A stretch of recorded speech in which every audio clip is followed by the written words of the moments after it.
If you can't convince them, confuse them.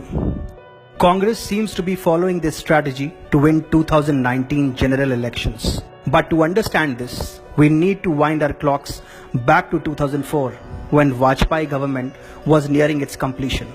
It was a clean, honest and progressive government. Vajpayee was all set to win a second term. And then Congress's propaganda machinery swung into action. Fake Kargil coffin scam was created. PM Vajpayee, Defence Minister Fernandes and 3 army officers were made the prime accused.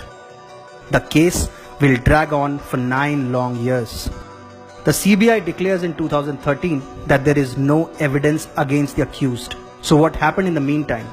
Congress won 2 general elections back to back. Not just the coffin scam, they created imaginary scams out of thin air, and the leftist media made sure it reached the people. Remember, there was no social media back then. There was no RightLock back then, no Open India or Swarajya either. So why are we talking about history today? Because those who don't learn from history are bound to repeat the same mistake. Today, Rafale is the same imaginary scam that Congress ecosystem is trying to manufacture. The truth is that every single allegation of Congress has bitten the dust.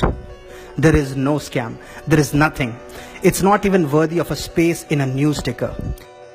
But look how it is being turned into the mother of all scams. But we are a more educated nation now. We have faster internet and first-hand access to information. We have social media and new age media portals. But at the end of the day, we need to answer this question. Will we allow them to fool us again?